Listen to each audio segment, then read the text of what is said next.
Hello बच्चों, आप सभी को वीएन सर का बहुत बहुत नमस्कार। तो बेसिकली हम लोग डिस्कस करने वाले हैं इलेक्ट्रोलाइट्स के ऊपर। मैंने इम्पोर्टेंट टॉपिक उठा लिया है जिसमें लोगों को कंफ्यूजन होता है। वैसा नहीं कि पूरा सीरीज से चैप्टर ही पढ़ रहे हैं, वैसे बहुत सारा अपने इंपॉर्टेंट टॉपिक पढ़ लिए हैं, ठीक है। तो जिसमें से एक है इलेक्ट्रोलाइट। अगर हम इलेक्ट्रोलाइट पढ़ लेंगे तो इसका हमको यूज कहाँ पे मिल सकता है बहुत अच्छे से, सर ये बताओ।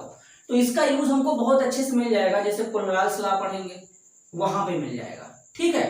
तो इसलिए हमको इलेक्ट्रोलाइट जो है वो पढ़ना चाहिए, ठीक है। चलो पढ़ाता हूं इलेक्ट्रोलाइट, ध्यान से समझना। इलेक्ट्रोलाइट्स क्या होते हैं, बेसिक से एडवांस की तरफ बढ़ेंगे धीमे धीमे। इलेक्ट्रोलाइट को अगर आसान भाषा में समझे तो क्या होते हैं, तो इलेक्ट्रोलाइट ऐसे सब्सटेंस होते हैं जो एक्वस मीडियम में या फिर मोल्टेन स्टेट में अपने आयन में सेपरेट हो जाते हैं, टूट जाते हैं। मैंने क्या बोला, इलेक्ट्रोलाइट ऐसे सब्सटेंस होते हैं जो एक्वस मीडियम में या फिर मोल्टेन स्टेट में अपने आयन में टूट जाते हैं, सेपरेट हो जाते हैं, वो इलेक्ट्रोलाइट होते हैं। पानी में घोलोगे तब भी टूट जाएंगे अपने आयंस में, और गर्म करोगे तब भी अपने आयंस में टूट जाएंगे, मतलब उनको पिघला दोगे तब भी अपने आयंस में टूट जाएंगे, वो इलेक्ट्रोलाइट होंगे। समझ गए। अगर तुम्हारे पास इलेक्ट्रोलाइट है तो एक तरीका है कि इस इलेक्ट्रोलाइट को पानी में घोलो और ये हमारा क्या करेगा, आयंस में कन्वर्ट हो जाएगा। आयंस क्या होंगे, यहाँ पे कैटायन हो सकता है और एनायन हो सकता है, इसी आयंस में कन्वर्ट होगा। या फिर दूसरा तरीका है इसको आयंस में कन्वर्ट करने का, इसको क्या करा दो, मेल्ट करा दो। तो इसीलिए मैंने बोला मोल्टेन स्टेट। मोल्टेन स्टेट का मतलब ये होता है कि इसको हीट करके इतना क्या करा देंगे, मेल्ट करा देंगे, तो ये अपने आयंस में सेपरेट हो जाएगा, तो इसको नाम दे देंगे इलेक्ट्रोलाइट। अब अगर हम इलेक्ट्रोलाइट के एग्जाम्पल की बात करें, देखो एग्जाम्पल क्या क्या हो सकता है, NaCl, KCl, CaCl2, BaCl2, BaSO4, Al2SO4 का whole thrice, HCl, HNO3, H2SO4, K2SO4, Na2SO4, ठीक है। ये सब हमारे क्या हो जाएंगे, ETC, या फिर मैं आसान भाषा में बोलूं एसिड, बेस, साल्ट, ये सब हमारे क्या होंगे, इलेक्ट्रोलाइट होंगे। क्या होंगे, इलेक्ट्रोलाइट होंगे। देखो ये सारे के सारे हमारे इलेक्ट्रोलाइट हैं। हाँ, अब ये हो सकता है कि कुछ इलेक्ट्रोलाइट जब उनको पानी में डिसॉल्व किया जाए, देखो दोनों कंडीशन है, दोनों तरीके से इनके आयन में तोड़ सकते हैं। मैं वाटर वाला ले रहा हूं, तो मान लो जो इलेक्ट्रोलाइट है उनको वाटर में डिसॉल्व कर रहा है। अब ऐसा भी हो सकता है कि वाटर में जाने के बाद अपने आयन में पूरी तरीके से ना टूटे। तो जब वाटर में जाने के बाद अपने आयन में पूरी तरीके से नहीं टूटेगा तो उसे क्या बोलेंगे, वीक इलेक्ट्रोलाइट, कमजोर वैद्युत अपघट्य, ठीक है। और जो पानी में जाने के बाद पूरी तरीके से अपने आयन में टूटेगा वो स्ट्रॉन्ग इलेक्ट्रोलाइट। तो समझ में आया, कमजोर कौन होंगे और दुर्बल, मतलब स्ट्रॉन्ग कौन होंगे। जो कमजोर होंगे, दुर्बल होंगे, वो पूरी तरीके से नहीं टूटेंगे, और जो स्ट्रॉन्ग होंगे, प्रबल होंगे, वो पूरी तरीके से टूटेंगे।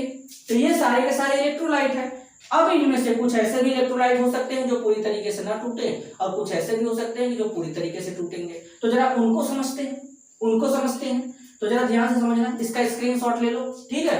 अब देखो स्क्रीनशॉट ले चुके होंगे, अब जरा आगे समझाता हूं, देखो जरा ध्यान से।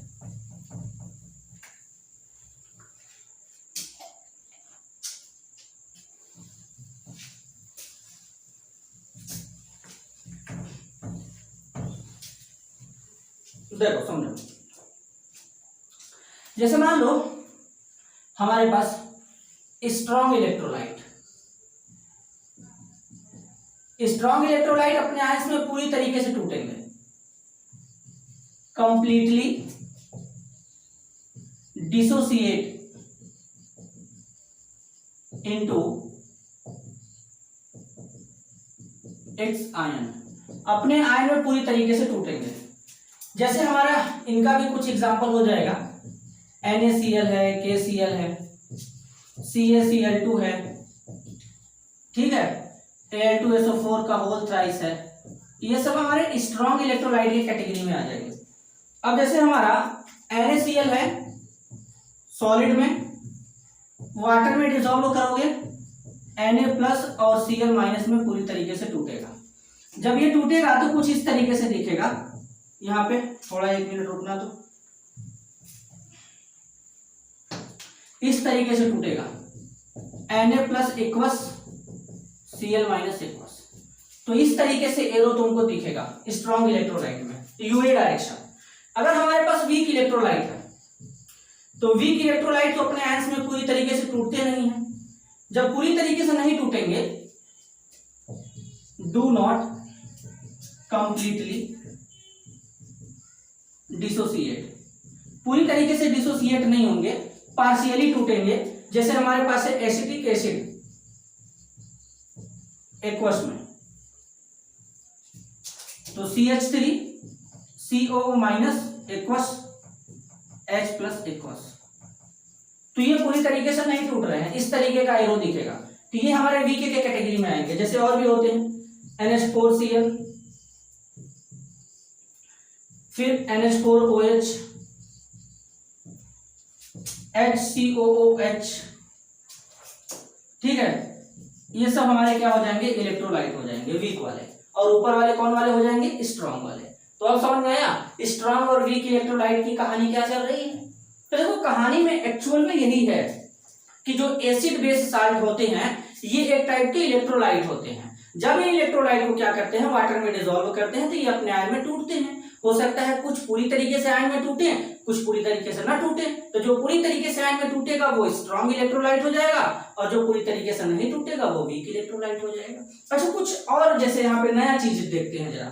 अब देखो नया इलेक्ट्रोलाइट में मैंने तुमको बता दिया एसिड बेस साल्ट, ठीक है ना। एसिड बेस साल्ट हमारे इलेक्ट्रोलाइट होते हैं। जब कभी कभी डिहाइड्रेशन हो जाता है तो वहां पे क्या करते हैं, इलेक्ट्रॉन वगैरह पीते हैं, आयंस को बैलेंस करते हैं, ठीक है, वाटर को लेते हैं। तो उसका मतलब क्या, उस पे देखोगे लिखा रहेगा Na+ Cl- पीछे पैकेट पे, तो वो क्या है, वो एक तरीके से इलेक्ट्रोलाइट है जो हमारे बॉडी में आयंस को, जो आयंस का कमी होता है उसको पूरा करता है। तो वही है चीज, एसिड बेस साल्ट ही तो इलेक्ट्रोलाइट होते हैं। आगे देखो, एक बार देखो ऑडियो और वीडियो क्लियर है, पूरी तरीके से क्लियर है। अब देखो जरा समझो, यहाँ पे ध्यान दो। देखो अब यहाँ पे मैं तुमको समझाता हूं। अब एक होता है नॉन इलेक्ट्रोलाइट। नॉन इलेक्ट्रोलाइट जो होते हैं, चाहे तुम इनको वाटर में डिसॉल्व करो या इनको तुम मेल्ट करा दो, ये अपने आयन में तो टूट नहीं सकते, ठीक है, कभी भी अपने आयन में नहीं टूटेंगे। जैसे हमारा क्या है, शुगर। शुगर इसका सबसे बढ़िया एग्जांपल होता है नॉन इलेक्ट्रोलाइट का। अब शुगर में कौन कौन, जैसे मान लो ग्लूकोज है, फ्रक्टोज है, सुक्रोज है, माल्टोज है,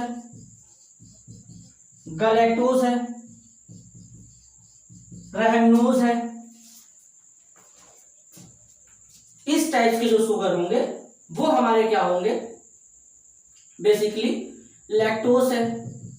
तो ये सब जो शुगर होंगे, ये शुगर हमारे क्या होंगे, नॉन इलेक्ट्रोलाइट होते हैं। मैंने कहानी में तुम लोगों को पहले ही बता दिया था कि बेसिकली इलेक्ट्रोलाइट क्या होंगे, एसिड बेस साल्ट होंगे। ये तो क्या है, शुगर है। शुगर क्या होते हैं, ऐसे सब्सटेंस जो टेस्ट में मीठे होते हैं, जैसे glucose C6H12O6, fructose C6H12O6, sucrose C12H22O11, maltose C12H22O11। ये सारे नॉन इलेक्ट्रोलाइट होते हैं। तो इस तरीके से कहानी यहाँ पे चलती है। तो मेरे हिसाब से तुम लोगों को इलेक्ट्रोलाइट और नॉन इलेक्ट्रोलाइट समझ में आ गया होगा, वीक और स्ट्रॉन्ग क्या होता है। तो आज के लिए बस इतना ही, मिलते हैं वीडियो में, तब तक के लिए धन्यवाद, नमस्कार।